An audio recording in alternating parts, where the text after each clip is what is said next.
आप लोगों ने सुना होगा, कहा करते हैं, कितने भी जोड़ लो तुम हीरे मोती, कितने भी जोड़ लो तुम हीरे मोती, पर याद रखना कफन में जेब नहीं हुआ करती, कफन में जेब नहीं हुआ करती।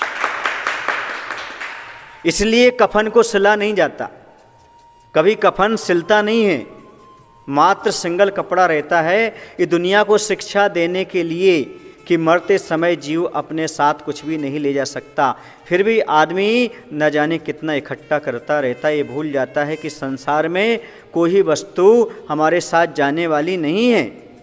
ऐसी एक कहानी है, भारत देश के अंतर्गत हस्तिनापुर नाम के नगर में एक राजा हुए हैं जिनका नाम था सुधांशु। वह राजा बड़े ही लोभी थे। उन्हें हमेशा ऐसा लगता था कि मेरे राज्य का विस्तार और आगे होता चला जाए, मेरा भंडार और बढ़ता चला जाए, भरता चला जाए। तो एक बार क्या हुआ, वह अपने बगीचे में टहलने के लिए निकले। बगीचा बहुत बड़ा था, लेकिन उसके आगे एक शोभन नाम का व्यक्ति था, उसका मकान बना हुआ था। और उसने जाकर के कहा उससे, इस मकान को खाली करो। राजा ने कहा। तो उसकी पत्नी थी उस समय शोभना, उसने कहा, राजन, अभी हमारे पति परदेश गए हुए हैं और ये हमारे पूर्वजों का मकान है, ऐसे कैसे खाली कर दिया जाए? आप तो राजा हैं, आपको तो हमारी व्यवस्था करना चाहिए, आप हमारा घर उजाड़ना चाह रहे हैं। क्रोध में आकर के कहा, नहीं, तुम्हें तो आज ही खाली करना पड़ेगा। अब बताइए, राजा की बात को कौन टाल सकता है? आखिरकार उसे अपना मकान खाली करके जाना पड़ा।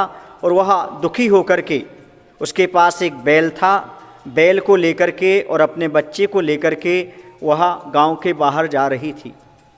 अचानक वहाँ से एक ज्ञानी संत का आगमन हुआ। उस महिला ने उन्हें नमस्कार करके कहा, संत जी, इस नगर के राजा को बुद्धि दीजिएगा। हम गरीबों का ये मकान छुड़ा लिया और हमें बाहर कर दिया, हड़प लिया, हम क्या करें? उसने कहा, कोई बात नहीं, अपन चलते हैं। उसको साथ में लेकर के महिला को वह संत राजा के पास पहुँचे।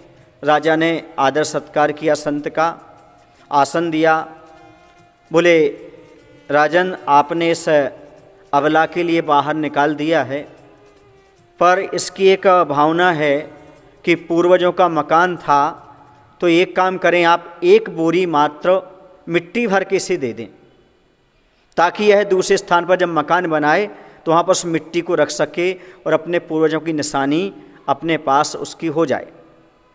मात्र संबोधन करना था, मिट्टी कोई बात नहीं थी।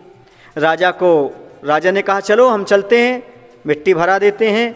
उसके मकान के नीचे की मिट्टी को खोदा और एक बोरी में भर दिया। बोले, राजा, एक काम और करो, आप इसे उठा करके बस ये जहाँ चाहती है वहाँ तक आप ही रखाओ। संत ने कहा, इसे रख करके आपको ही आना है। राजा ने कहा, ये मिट्टी मुझसे नहीं उठ सकती, मेरे शरीर में इतनी ताकत नहीं है कि मैं इसे उठा करके वहाँ तक ले जा सकूं। संत मुस्कुराते हुए कहते हैं, जब आप एक बोरी मिट्टी यहाँ से वहाँ तक नहीं ले जा सकते, तो ये धन दौलत क्या परलोक में साथ ले जा सकते हो? यह सुनकर के राजा को प्रतिबोध हुआ, राजा की आंखें खुल गईं। उसने कहा, संत महात्मा, आपको प्रणाम है, आपने हमें बहुत अच्छा संदेश दिया कि वास्तव में संसार की कोई वस्तु एक सुई के बराबर भार की भी कोई व्यक्ति प्रभाव में नहीं ले जा सकता।